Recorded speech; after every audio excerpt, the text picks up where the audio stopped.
So I want to talk about something, and then you might be familiar with this trope. Um, so I played the new Zelda game, Hyrule Warriors: Age of Calamity, and I felt like they marketed that game as a prequel to Breath of the Wild, but Really? it's not. They definitely marketed it that way. They said, "Oh, here's the story of what happened 100 years ago." It's not the story though. Because there's some time travel shenanigans. Um, but so there's this little robot creature that is canon, and it does exist in the world in Breath of the Wild, but it time travels into the past and creates a new timeline. Um, it creates a new timeline, and like, okay, this is a good setup. Hold on. Is this robot the reason why we have like 6 different fucking timelines?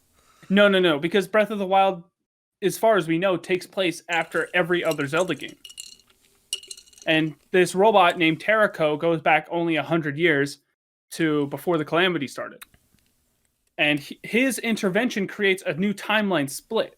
I'm like, you know what? That's fine. As long as you can tie it back into Breath of the Wild with some more time travel shenanigans. So they were able to bring in...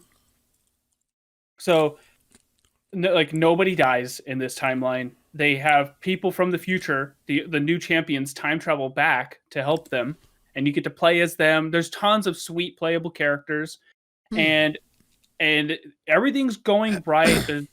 And they reach the end. I'm like, this fucking game, you could have had it all, Nintendo.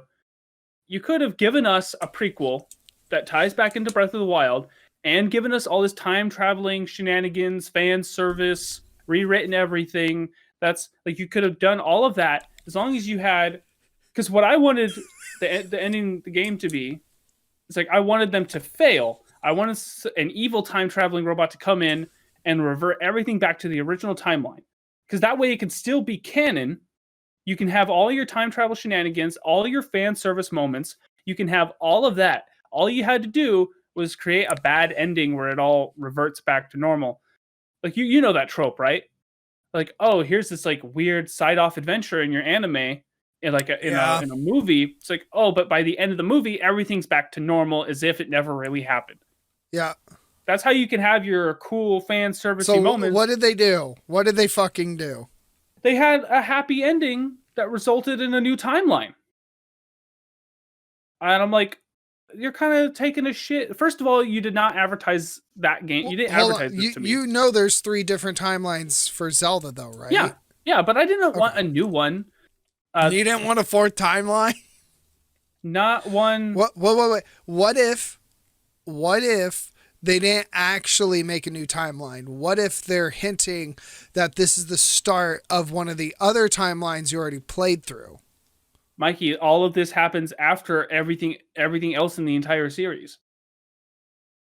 Breath of the Wild. Which series? You realize the entire series. Breath of the Wild and Hyrule Warriors are the newest games.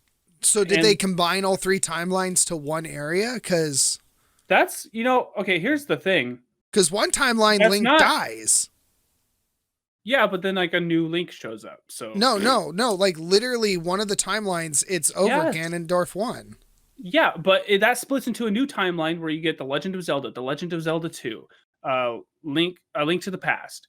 Like, so there's still a Link there. No, I'm talking about the one where it branched off to the Zelda game on the computer. That's not canon. It's apparently it fucking is. No, I have Hyrule Warriors. It's not canon. What the fuck? Then why is it on the timeline? What game are you thinking of? The one for the computer. The one that came out in like 1998. Which one are you talking about? I'll tell you Zelda exactly. PC game. Am I like having a fucking stroke here? I don't think there's any Zelda games for the PC. I don't know what the fuck you're talking about. Nintendo. I know there is. Like Game Grumps fucking played it, for God's sake. Oh, dude, are you talking about that CDI game? That's like Link's like Zelda's something or other, like the Wand of Gamelon? I can't remember. It's Because you know that fucking game is old. those games aren't canon and they're like not even I Nintendo thought they games. were. No, they're total Oh. dog shit. Nobody. Well, yeah, they're dog shit. But Nintendo doesn't recognize them hold as on. canon. Sonic Boom was dog shit, but it's still canon. That's because Sonic Team don't know how to make good Sonic games anymore. And they don't give a shit. Speaking of Sonic, can we get like a remake or a remaster of Sonic Adventure 1 and 2, please? No. I want those remastered, dang No, it. I want a remastered version of Boom with all the fuck ups. What's the point if you keep all the bugs and shit? Because the bugs made it fun. I've heard that the show is actually pretty good. Oh my god, dude! Like out of all the Sonic material that they have, like the show's the decent thing. The show's. I've watched compilations. Decent. I've watched like funniest moment compilations. Like, yeah, this is a pretty, and it's cool because like there's no Eggman's like the only human. It takes place in a world full of like people who look like Sonic and Tails, and like it's full of animal people. It's like, okay, that makes furry so town. Much sense. Furry, yeah, that's a furry town. Why was Sonic like? The U.S. Army can't take me down. wait. Like saving the president. It's like where? Okay, where do these two worlds fucking collide? You have like the real world, and then Sonic is there. Like, what the fuck is going on? Why did they do this? Oh, it's really weird and bizarre. It doesn't make any fucking sense.